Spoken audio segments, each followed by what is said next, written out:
Hello, colleagues, and welcome to the next episode of DINCast, where in this session we're going to be talking about all things smart home with Phil Lamb, who is Senior Vice President of Smart Rent, and he's currently based in Scottsdale, Arizona. So hopefully it's not too early for you today, Phil, but welcome along.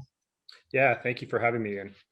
Okay, then. So, mentioned this DINCast is about sort of smart homes. I think it's fair to say that there's perhaps not been a massive adoption of smart home technology across here in the UK. So, hopefully, we can learn a bit from your experiences, Phil. But for those people who don't know yourself or Smart Rent, could you just sort of tell us a little bit about your career, your leadership journey, and who Smart Rent are? Yeah, sure, I'd be glad to. So, Ian, I've been in technology about 20 years. My career started back at the Boston Consulting Group, and so I was there for a period of time, and went on to be a partner in a human resources software company, also based here out of Scottsdale. And I've been involved in a lot of technology startups and scale ups over a period of time. In the technology community here in Arizona, I got to know Lucas Haldeman, who's the founder and CEO of SmartRent. And I really always admired what Lucas had done in technology, and he had been actually in property management and operations as well. So as I learned a little bit more about what SmartRent had, and the offering these enterprise solutions to property managers, property operators, I was really excited about it. I agreed to do some consulting work for Lucas and for SmartRent because that's what I really do for a living. And we identified international expansion as something that was really logical because although there are some differences, those core fundamental problems or issues or opportunities that property managers have exist in the UK just as they do in the US. So I took on that international expansion role. I spent the better part of a year or so in the UK, and now we've hired our UK team, and we're really excited about what we see in the market. And so, for those people who sort of don't really know what a smart home is or what it is trying to sort of do, could you sort of demystify what it is and what it isn't? Yeah, and that's a great question, Ian, because a lot of people do understand and they do see smart devices. So they might have a Nest thermostat, or they might have run across a Ring doorbell or some other kind of smart device that is presented on a business to consumer or a B2C basis. So a lot of, especially people that like gadgets quite a bit, they might have a lot of those things at their house, and it's each solution sort of has its own installation and its own app and its own management. And that's great for people that love technology and that can, kind of set anything up or manage anything. But by and large, people really struggle with that, and it becomes quite complicated. So the idea behind SmartRent is to create an ecosystem so that a lot of different devices like smart locks and smart thermostats and smart sensors for water or humidity or carbon dioxide, those types of things can be deployed on an enterprise basis and have an ecosystem that can change over time. So we are a B2B deployment. We work with the property managers, so the housing associations as an example, so that they can deploy these more efficiently and effectively within their properties. And we're that enterprise software, that level that enables them to do that. And so, from your experience between the two countries, then, how is the smart home development taking place within the United States compared to what your experiences have been of the UK market? Well, in the U.S., there's a very large and somewhat homogeneous and institutionalized multifamily market, and so that's the private rental market in the U.S. And it's been, those companies will definitely adopt the technology. They'll pilot the technology, and once they understand the value proposition and the return on investment and so forth, they'll deploy it across their entire portfolio. So it's quite institutionalized. In the UK, the build to rent sector is actually very similar. It's a much smaller market, but it's very progressive, and they adopt technology, very readily. The student accommodation market similarly is excited about it for some of the same reasons. One of the biggest differences is certainly that the social housing market in the UK and Europe are far different. That, you know, there isn't really a comparable market in the US. It just does not exist in the same way.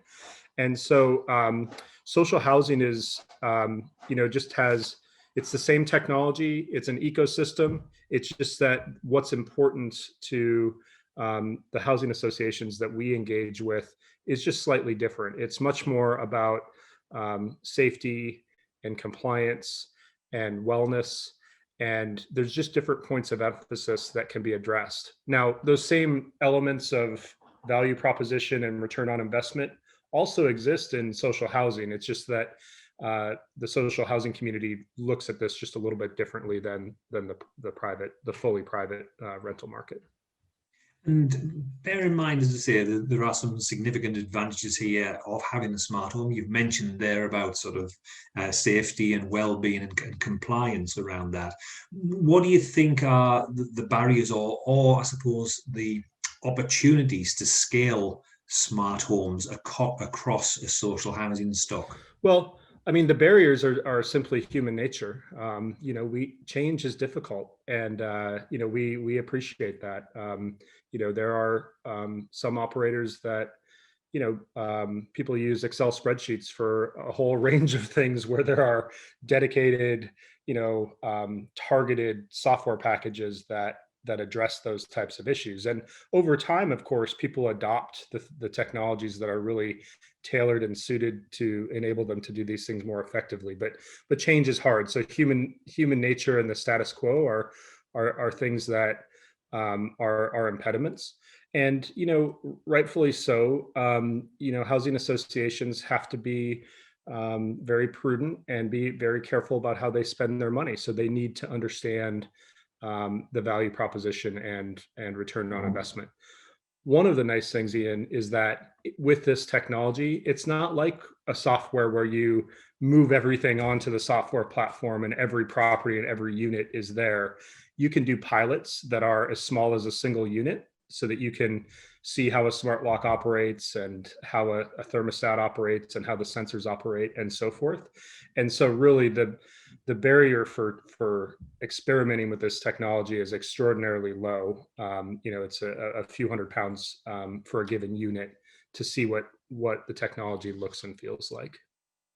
And one of the issues you mentioned there was around sort of, you know, privacy, security, and that could potentially be a barrier, particularly in rented accommodation.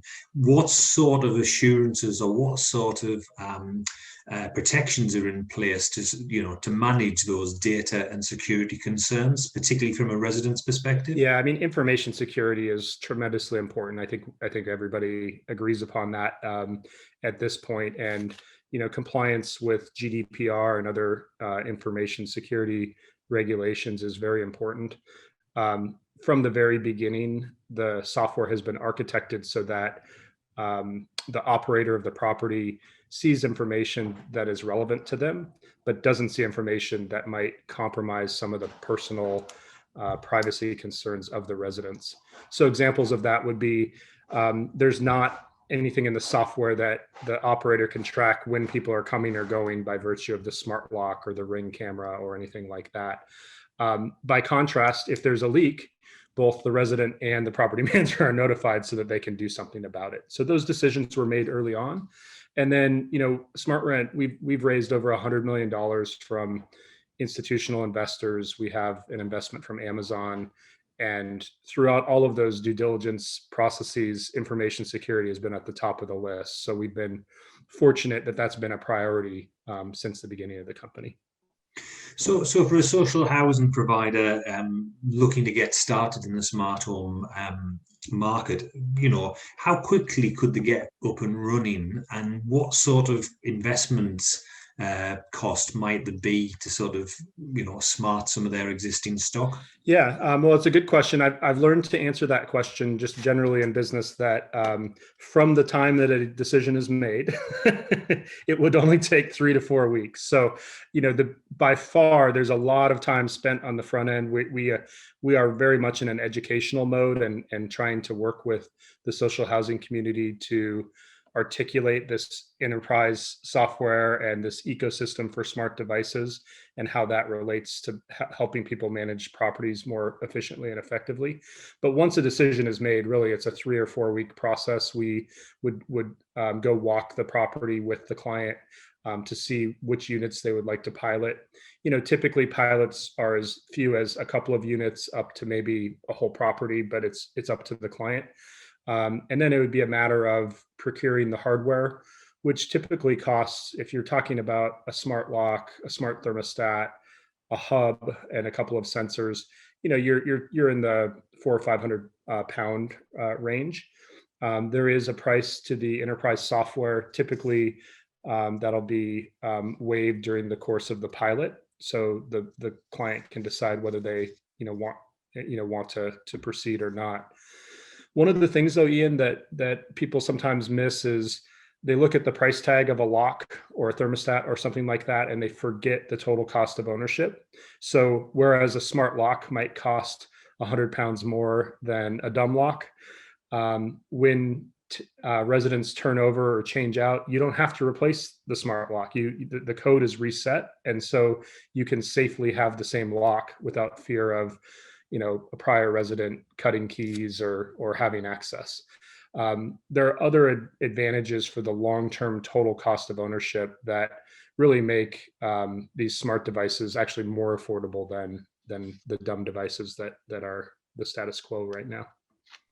So clearly, we've had not a normal year in 2020. What sort of developments or innovations are you looking forward to in the future around smart home development that you're seeing coming to the market?